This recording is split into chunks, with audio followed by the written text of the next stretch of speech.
Good morning. Good morning.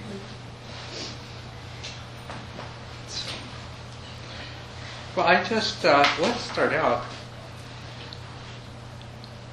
I'd like to check in with you on what is the state of your mind and how much joy is present.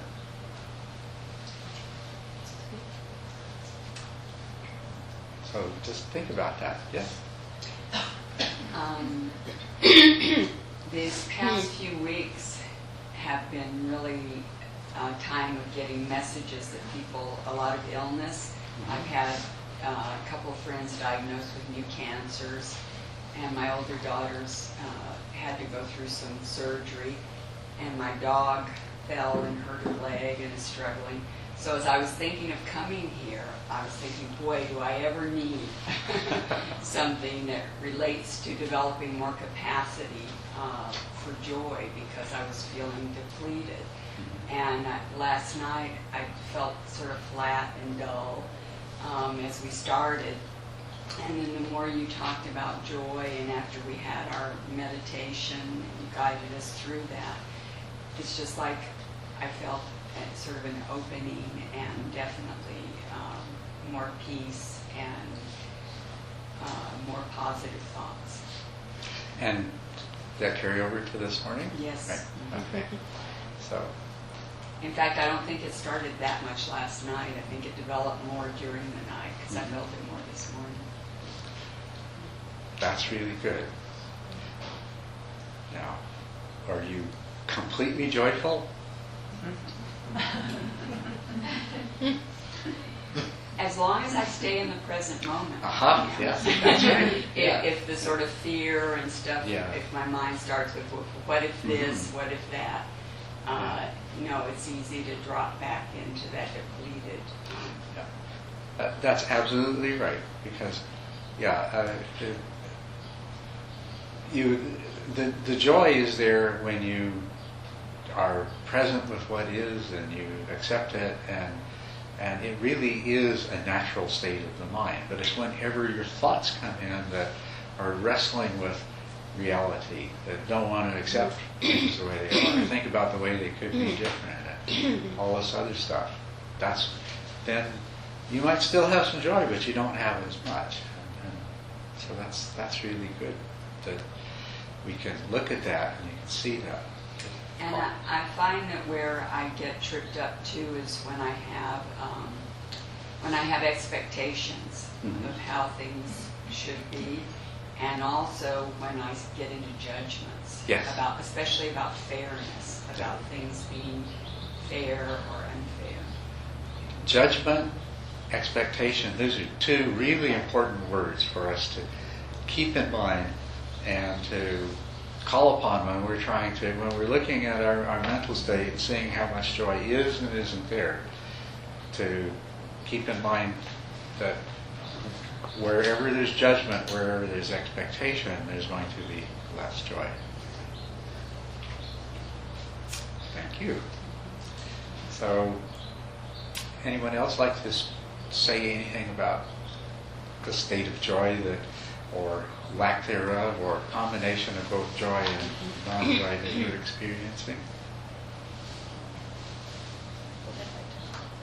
I'd like to say, for me, joy is, it really brings up a huge amount of appreciation and gratitude. Mm-hmm. And I feel that, and I want to thank you. You're welcome, but you did it. But these are some of the things that we talked about last night. Is a little bit about what causes joy and a little bit about what joy does, and we'll see that there's a positive cycle inherent in that the more pleasantness, the more happiness, the more good that we are aware of, that we experience, that we connect with, then the more we experience joy. And the more we experience joy, the easier it becomes for us to connect with those pleasant things and to experience happiness and so forth. But if that's all there was to it, then, the first good thing that ever happened to you would launch you into a state of joy and you'd be there the rest of your life, right? So there's obviously a little more to it. Yes? Well, I've been thinking about this. It's not exactly where I'm at, but I think you associated last night joy and happiness a lot. And what I've been thinking about is you have to create your own joy. You have to create, because you're not always feeling happy, even when you can, like you said, feel joyful. Maybe when you feel joyful, then you feel happy. Yes. But don't you think you could be very sort of unhappy or stressed, like one was talking about, and try to create joy? Absolutely. Yes. And that's the mind. yeah. That's really the point of this. Yeah. Is that what can we do when we're not feeling happy, and what can we do when there's not very much joy in our mind or in our life? Yeah. So and you can create it. So yeah. I'm reminded of something you just said. A few days ago, I watched the Jimmy Stewart movie Harvey, which I haven't seen in maybe 30 years, a very long time. Which was the movie? Harvey. Harvey. Jimmy Stewart and the tall, invisible white rabbit. Oh yes, right. Yeah. And he's a very happy man. And near the end of the movie, there's this one-liner. He said, "Well, my mother told me many years ago, in this life, my son, you have to be very, very smart, or you have to be very, very pleasant." I tried being smart for a lot of years, and then I went over to being pleasant. And if you don't know better, pleasant sounds like such a nothing word, so bland. Yeah. But he's a happy man, Yeah. and a joyful one. That's right. Oh, thank you for that. That's a wonderful thing. It's very, very true. And you can, as I'm sure a lot of you know, you can be awfully smart and not very happy. Yes, you had something. Last night, on the way home and after we got there, we were working on our laundry list of what are the methods that we have for attaining joy, for finding happiness, for being pleasant. That's a great word. I love that word. And but that we were thinking about, what do we have? And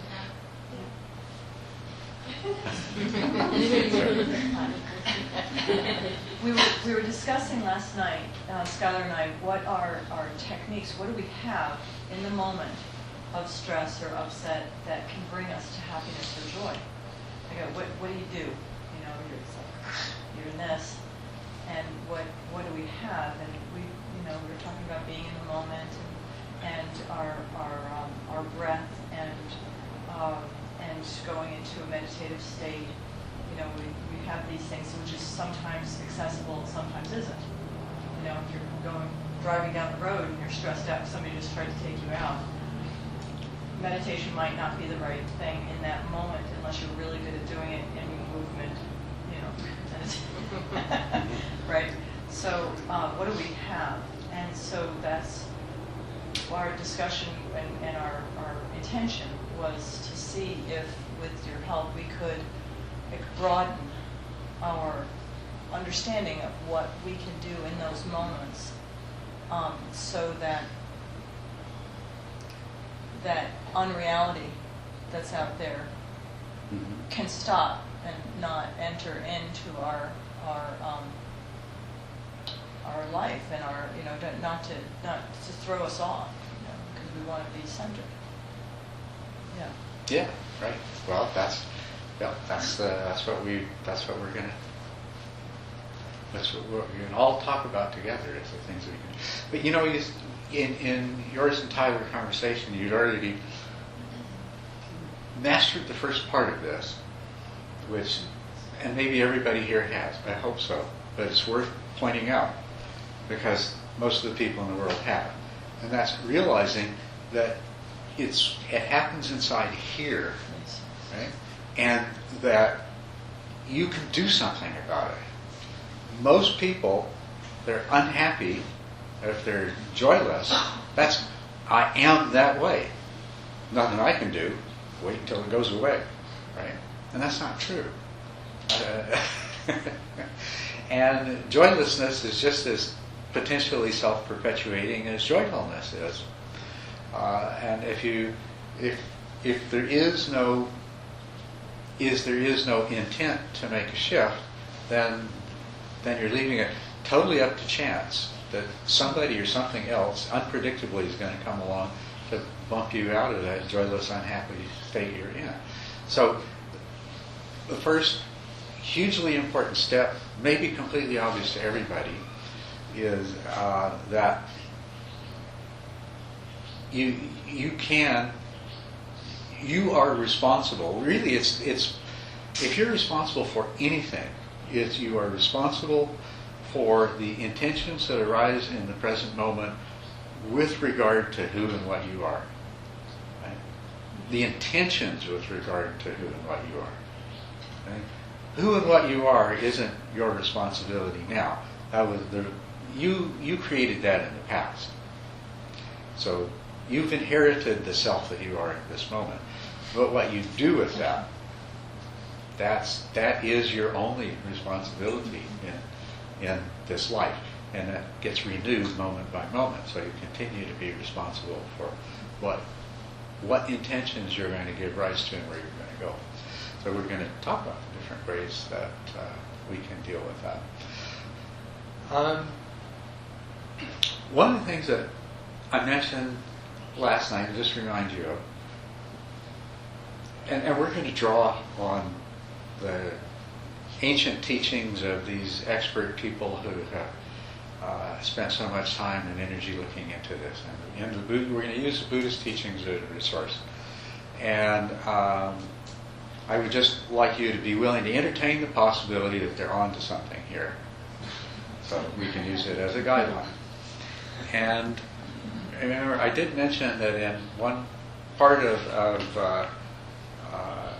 that massive accumulation of wisdom called the Abhidhamma, they make the point of referring to piti, joy, as being a mental factor that is always present. And is that puzzling to you? I mean, have you ever been in a state that seemed to you totally joyless? And is it puzzling to you? Well, why would these brilliant people who had spent so much time exploring their own minds come and tell us that the mental factor of joy is never absent, it's always present? How could that be? The other thing that I spoke to you about was that the amount of joy that you experience, and especially when you experience really intense joy, what has taken place is a unification of your mind. Thinking of your mind as many different mental processes, trying to go different ways. And when they start to come together and coalesce, and even to a small degree function in harmony, you begin to experience more joy. These two things are related. And one of the things in starting our conversation today the way I did was just, I wanted you to look at yourself this morning, the state you're in. You got up this morning and, oh, it's a beautiful day, and now you're in this place with these beautiful people. There's all kinds of wonderful, positive things. But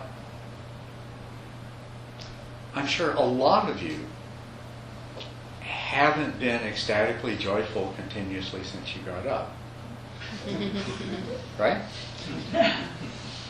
There's been moments of frustration, disappointment, impatience. Any of those things for any of you? All of those things. All of those things. Periods of just sort of blahness, nothing especially good or especially bad. But there's been some joy in there, probably because we talked about it last night and we thought about it and it's on your mind and you're coming here. There has been some joy as well. So definitely the normal state of things is kind of a mixed bag. There's some joy, but there's a lot of other stuff as well. And that's the important thing to recognize, is that there are these different things present simultaneously. So we say that that we think of joy as a state of mind. It's a state in which your very complex, multi-part mind is in. And we can define the state as joyful when it reaches that tipping point where your mind tends to be more aware of the good, the beautiful, and the wholesome, where it tends to perceive the positive aspects of whatever you pay attention to, and where you tend to experience feelings of pleasure and happiness to a greater degree in response to these perceptions than you do when you haven't reached that tipping point. So it's a state, a continuously evolving and changing state of mind. And there's on this spectrum, there's the place where the more positive is happening, and that's the joy part. But sometimes you're right in between, and you can be way over here, with just hugely ecstatically joyful. You can be way over here, where you're just totally joyless, and you just wonder, even another moment of life is almost too much to bear, and you can be absolutely anywhere in between. And in fact, you're always kind of moving. You're not stuck in any one place for very long. So what we're talking about doing is learning how to shift the state in the right direction, and understanding how that works, moving in that way. Okay. Anyone else have anything that they would like to share about their own introspective examination of their mind this morning? Yes, Hannah. I wonder, this shifting from one extreme to the other, isn't that related also to the different stages of joy? I mean, you cannot always be, yesterday was this word of overflowing cup. I know when I'm in meditation and I'm working with conflicts, just by being there gives me joy. Yeah. So this is the first step of just acknowledging, accepting it. And even if it's not an exuberant feeling, it's, yes, I'm doing it. And that's joy too, right? Yes, that's right too. Yeah. Right.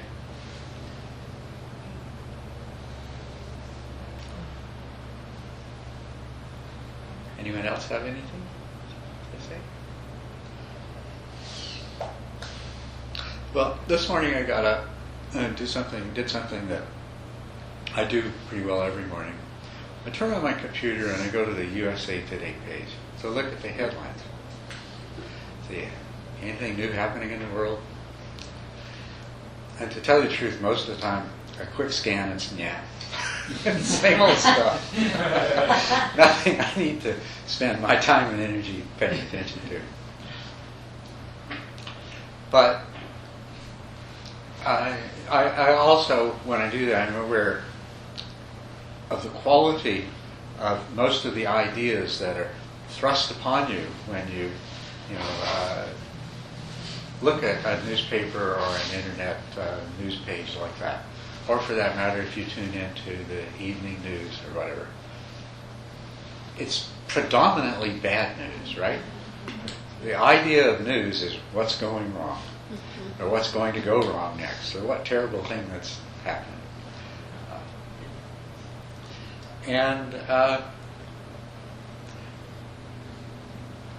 So you can ask yourself, okay, well, this much bad stuff is really going on. How am I going to be joyful in this world? How am I supposed to be joyful? And here's where you have to start examining this all a little more closely. Because this morning when I looked, one of the first things that jumped out at me is the unemployment rate is still stuck at 9.3% and it hasn't changed.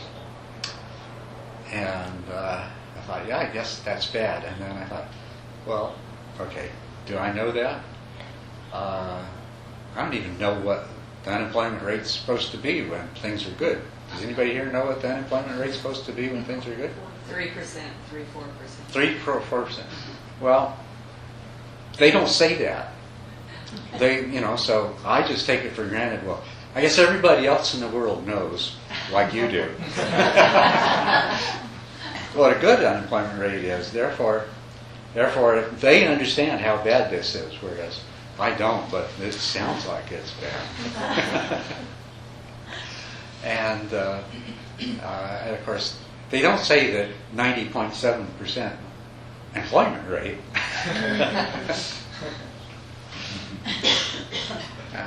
You just look at the bad side of it. But so much of this bad news that you're looking at, here, when I look at it, I'm comfortable in my chair with my cup of tea, sort of gradually letting myself wake up and be in the world again. That's all pretty darn nice, you know. And it would be so easy to let myself be affected by these ideas that are being thrown at me. This message that, well, I should worry, I should be upset, I should be unhappy, I should be angry at somebody, I should have all this bad feeling going on. But that is totally nonsense. That is really nonsense.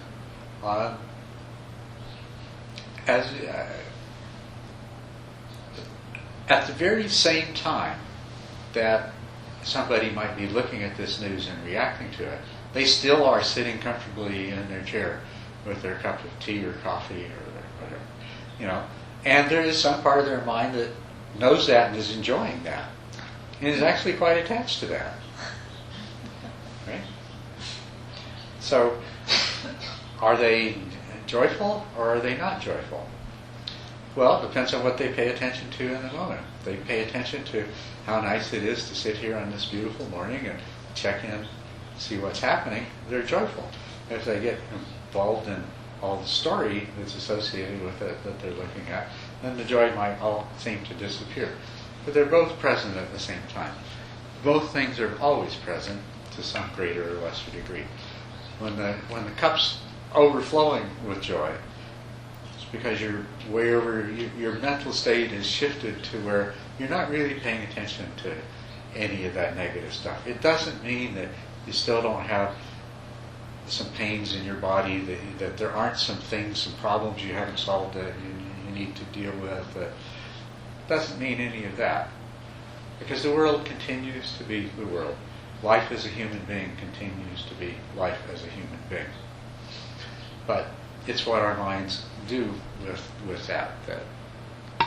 that's really what's going on in these different states, and that's what we want to get a handle on. So right now in this moment, how much is there that is positive, that is conducive to a joyful state of mind in your present experience?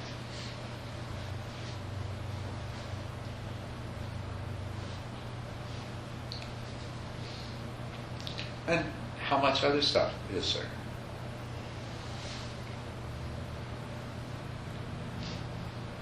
Let's focus on the other stuff a little bit. What is there that's not so joyful about my existence in this present moment?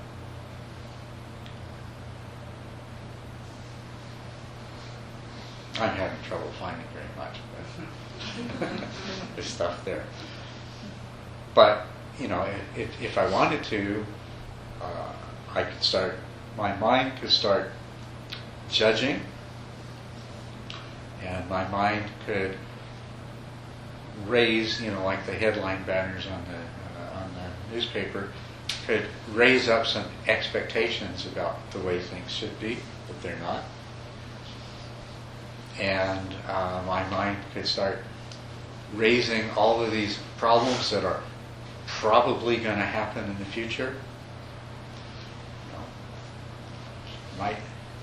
might run out of money, might get sick, might develop cancer, someone I love might die, I'm going to die. There's all kinds of things, all kinds of things that. But now I want you to notice the difference between all of those kinds of things and the joyful things.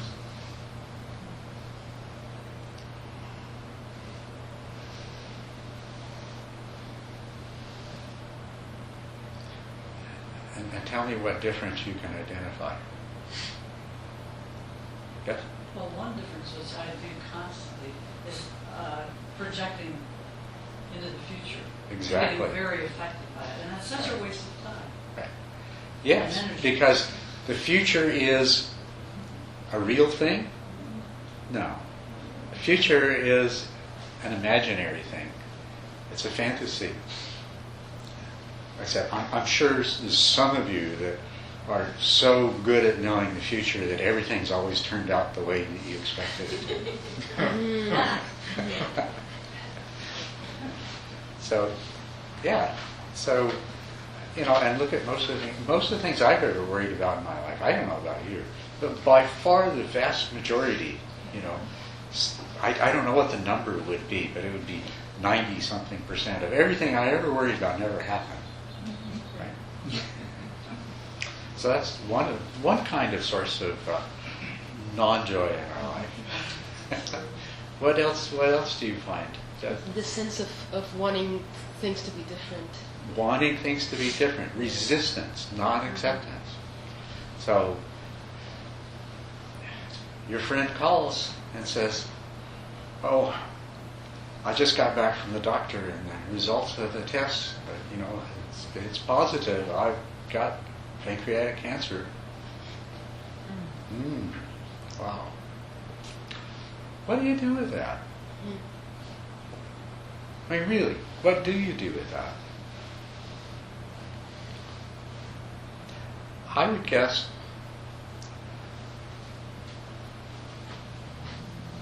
that the first thing that you do is you put yourself in the other person's place, right? And you sort of go through this fantasy process. Might happen in a split second, but if that were me, I would feel so bad.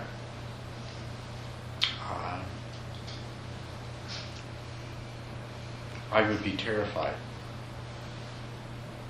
And so you experience that bad feeling and that terrifiedness. And then what do? You say, "Oh, that's so terrible. I'm so sorry to hear that. You must be so upset." How does that make the other person feel? Even worse. Even more, yeah. If they already felt that way, they feel that way even more. And maybe they didn't feel that way. Maybe maybe it hadn't quite registered yet. But this gives them the cue. This is how I'm supposed to feel.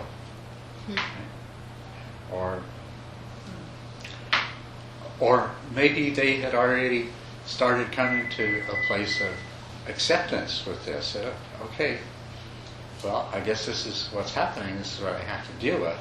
But now what are you doing? You're telling them, you're suggesting to them unintentionally, maybe you're wrong. Maybe maybe you should be upset about this. Maybe you should be worried. Yes.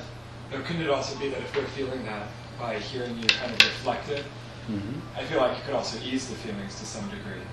Like in some cases, depending on the person, like hearing someone else reflect that back to them, like a therapist would maybe do. There's like a resonance and almost a release. Right. Yeah, a therapist is trained to exactly not to do that. Don't project your feelings onto your client. Instead, you say, "And so how does that make you feel?" Right? You get out of the way and you try to let them bring their feelings forward. That's a much more... But you can do the same thing yourself. Instead of reacting to the bad news, you be your own therapist. You say, "Okay, so how does that make you feel? Is that good or is that bad? And what do you do with it from there?" Allow yourself to examine those feelings and be realistic about it. There are a lot of bad things that happen in life. It's just the way life is. But we don't have to always be in conflict with them. As a matter of fact, the only effect that ever comes of resisting what is to make yourself unhappy. Would you agree with that? That is the only consequence. Now, you can take action to change things you can take action in the present to influence the future. You don't have to accept that what is necessarily needs to continue. But the only effect of struggling with what already is to make yourself and the other people that you affect around you unhappy. So this is the things we have to keep in mind. We have to see our mind. Our mind is the way it is because it's been useful, it's been helpful, it's served a purpose to be that way. And what is the purpose that it served? Well, us humans evolved these big frontal lobes so that we could project into the future and imagine all kinds of things that might happen, so that we can do things, take steps, take action to prevent bad things from happening. And it helped us in that we've survived better. You know, we learned to do things like grow food and store it up for times of famine. All kinds of other good things like that. But it's kind of out of control because that tendency in your mind, its purpose was not to make you happy. You did not evolve a brain with this capacity so that you would be a more happy person. Do you know why your brain evolved in this way? Survive. So that you would survive better than somebody whose brain didn't work that way. And so that you would reproduce and have offspring that would survive better. That was the sole reason. And nowhere in there was your happiness factored into it. As a matter of fact, if you look around the world, the more unhappy people are, the more they tend to go out and do things. And of course, they end up making a mess of things in many cases. But in a simpler time, in a more distant past, going out and doing things because you were unhappy probably ended up with you having more resources available to prolong your unhappy existence. And of course, you could produce more unhappy children that could survive. Anyway, the point is that you're the one that's responsible. You have the capacity for joy. You have the capacity for happiness. It is built into you. But our minds, our brains have taken this direction that has served a purpose. But now's the time that we need to take responsibility for our happiness and our joy. And so that's what we're doing now. Yes? Getting back to the friend who has pancreatic cancer, would it be compassionate then and not extending an unhappy feeling to ask that person, what can I do? Of course, yeah. You ask them, that's what you want to do, is to see what you can do. Yeah. But you're not going to help them either going into a state of resistance and rejection and grief, and especially you're not going to help them by encouraging them to enter into a state of resistance, rejection, and grief. The positive place is, is there anything I can do? Or what can we do? Yes. Yeah. What can we do together? Isn't that the same as when you read the news and it's terrible? Mm-hmm. Instead of plunging into that sense of despair, to say, well, what can we do? Right. That's social That's action right. without anger. Yes. What can we do without anger, without attachment? What's reasonable to do? And sometimes there's not anything you can do, and so at that point, you just accept that. Okay, this one's beyond me. Yeah, I can't go down there and get those Chilean mines. Right. Just for the time being. Yes. Well, that was another interesting one. Isn't it wonderful? They all got up a line. that was Isn't it so wonderful great. that the company and the government actually got behind making the effort to save these people? Yes, yes. Because Fantastic. They could have done otherwise, but they got them all up. But then I did notice that all the celebration, and they're so happy to have, and every article and every news thing that I saw also included, but psychologists say they'll all suffer from PTSD. And they may all sue the government as well. They may sue the government. Okay, so we can see how our minds do these things, and we can see how, as natural and normal as they seem, they're not necessarily okay. And if we're taking responsibility, we need to recognize those things that our mind does that are not necessarily okay and do something about them. Yeah? If all that cogitation and mental stuff is here, where is joy and how do we access it? Well, it's there too. That's the interesting thing about it. It is there too. If it wasn't there, we'd be in tough shape, but it is.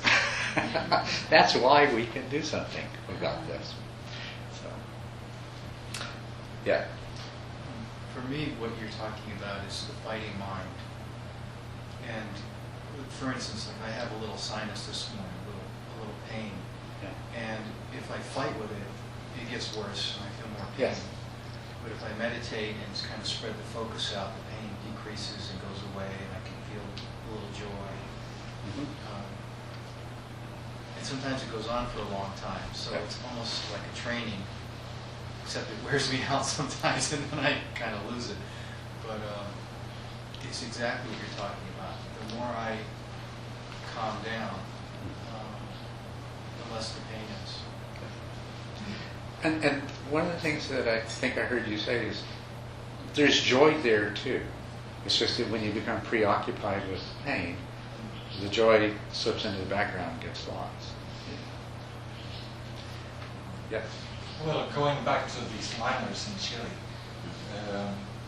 what was interesting is that, you know, on these pictures, while they were still captured, deep inside, they were quite joyful actually. Yes. They were smiling. There was a lot of sense of camaraderie and solidarity. So it was kind of amazing that even under such extreme circumstances, they were able to be joyful. At least they presented themselves like this. Yeah. And this is not unusual at all. They were happy to be alive. Right? They were really happy to be alive. And once communication had been made, I think it was something like 17 days, they didn't have any food and water except what got trapped down there with them. And during that time, you know, you don't see that on the camera, but apparently there were a few very strong, very mature individuals who took control and calmed everybody down and rationed out. Apparently they lived on 2 spoonfuls of tuna fish, 1 cracker, and half a cup of milk per person every 48 hours until they were able to send food down to them. Wow. That's pretty impressive. And it would have been much worse had there not been somebody there who was able to introduce some calm and some rationality to the situation. They might have ended up fighting over what there was, harming each other, consuming it all in 2 or 3 days, and then by the 17th day, some of them would have been severely starved. One of them was a diabetic. I don't know what would happen to him if he'd had no food at all for that period. Things like that. It's probably better now. What's that? I say it's probably better now. Maybe, yeah. Probably lost weight. But, you know, things can go either way. But very often in very difficult situations, what we see is that most of the stuff that makes people unhappy, they forget about. You know, when you survive something, you're so happy to be alive that you're just not so worried about the mortgage, you know, or whether your teenager is going to develop a drug problem or something. It's like, that can wait. That can wait. And I think there's an important piece of information in there, is that, because isn't it amazing to us how many people who seem to have everything can be so unhappy? Right? It's also amazing how happy people with nothing can be. So that by itself is another illustration of what we've been talking about. But, as we all know, money doesn't necessarily make people happy. And people who seem to have everything, good looks, health, money, love, attention, fame, are sometimes very, very unhappy. It's because you always have the capacity to dwell on, to be judgmental, to create expectations that cannot be fulfilled or not fulfilled, and to experience unhappiness because of it. So you can be unhappy under any kind of circumstances. And people in very difficult situations have a lot of that trivial stuff just wiped right out of the way. You're so happy to survive. Or if somebody near to you has had a serious illness, but you get the good news that they're going to get better, or comes through surgery successfully. Look at all the pain that's involved in situations like that. But we disregard the pain, the worry about paying the doctor bills, the time lost from work, all the other problems. We focus on the joy, on the happiness, on the good aspect of things. And so this all has something to teach us. If we want to understand the way our minds work and to direct our minds in a positive direction, this is all important information. I do have a question to that. When you talked earlier about the acceptance when something serious happens and looking at the positive side, where is that fine line to denial? I have a very close friend who has prostate cancer, and his wife finally forced him to go to the doctor, and it's too late now. And he has months and months symptoms and said, I'm fine, and he was totally not wanting to look at this. So what is that line between positive thinking, in quotes, and denial? Between positive thinking and sensible action? Yeah. Well, I think that's something that we've all got to decide for ourselves. And an important thing is examining yourself honestly. I mean, was that really positive thinking or was that fear? I mean, I don't know. I can't speak for that person. But I know for me, that would be a very important question to ask myself, is this really positive thinking, or am I afraid of what I'm going to find out? And that would be denial out of fear, right? That's right. It would be denial. And only introspection and honesty is going to be able to distinguish between those. You and I, as outsiders looking in, will never really be able to tell.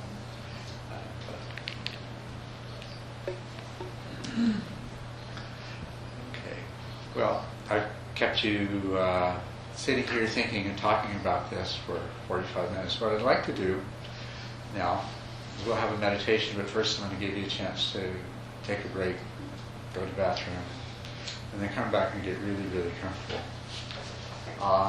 Then we're going to meditate together for about half an hour. In that half an hour, I want you to practice applying the things that we've talked about. Now,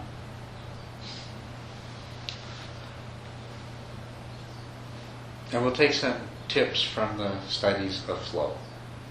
So, the meditation practice that I do, and I suggest you do, is to practice paying attention to the sensations produced by the breath as you breathe in and breathe out. If you have another practice that you would like to do, that's fine. Do that other practice. In the breath meditation, the task is very simple, to try to observe to be continuously aware of every part of the breath cycle, of the sensations when the air begins to enter your nostrils and as it continues to flow in, and then as it slows and stops, and then a little pause, and then as the air begins to flow out, and a different set of sensations arise, and then that flow stops, and the process repeats itself. Now, this is a challenge, but it's a challenge that you're capable of mastering, at least for a certain period of time, at least for a number of breaths at a time. And so this is success. Every time you manage to follow the whole cycle of the breath without getting lost, without forgetting what you're doing, that's success. Keep that in mind. So now you have a clear goal, and you have immediate feedback, because you know when your attention has wandered off somewhere else. And anytime your attention has not wandered off, then you have success. So see if you can use that as a basis for sustaining a joyful state of mind, pleased with your ability to do that. Now, whether you're doing this practice or any other practice, there's a very good chance at some point your mind is going to take a little side trip and you're going to forget what you're doing. And then you're going to realize that that's happened. Now, I'll point out to you, you are not responsible for the side trip that your mind went on. You didn't decide to do it. You didn't make it happen. You are not responsible for the fact that you came back into present awareness and said, oh, wait a minute, this isn't what I was supposed to be doing. What can you be responsible for? What's that? Returning to the breath. Returning to the breath, and also before returning to the breath, you have some influence over how your mind responds to what happens. Now, what you should do is take a moment to appreciate, I'm awake again. I'm alert again. I'm aware again. Aha, wonderful. And then gently bring your attention back to the breath. So that too is a success. Okay, now, if when you realize that your mind had taken a little journey, you judge yourself and you feel badly, does that make any sense? No, it doesn't make any sense at all. And what you're doing is you're labeling it a failure.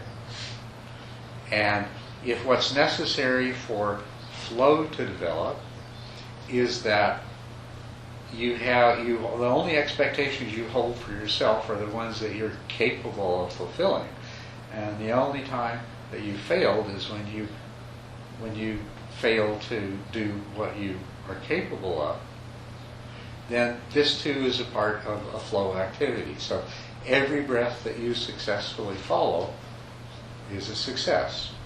And every time that you realize your mind has wandered and you acknowledge that you are now in a more aware, conscious state of mind and gently bring your attention back to the breath, that is also a success. So your meditation, I want you to make your meditation a success. No matter what happens, it's a success.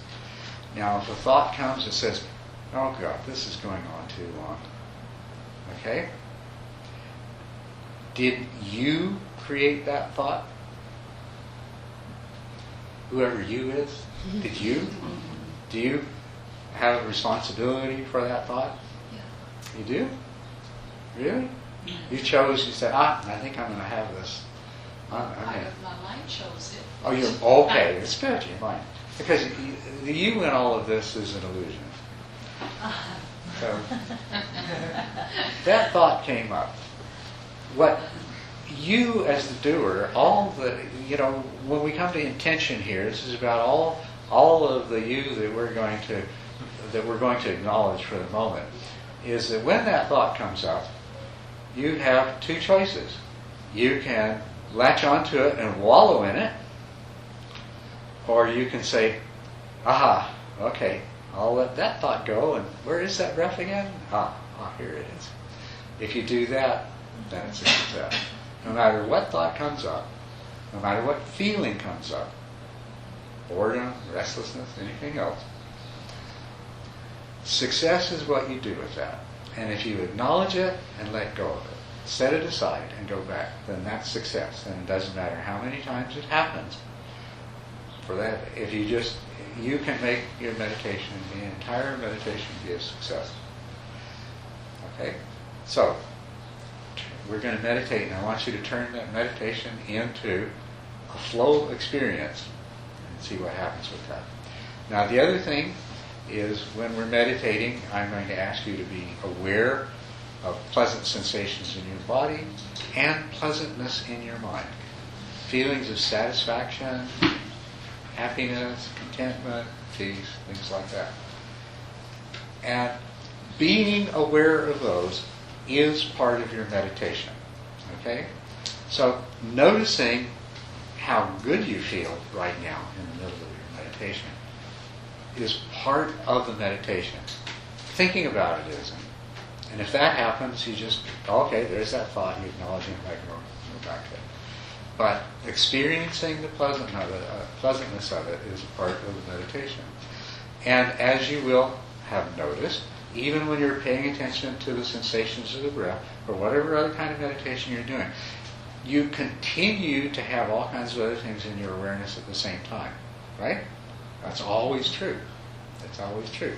So what I want you to do is, since you're going to be aware of other things in the background, even while you're focused on meditation, I'll make pleasant bodily and pleasant mental experiences to be what? Make sure they stay there in the background. Don't let them drift out of sight. Especially don't let them drift out of sight in favor of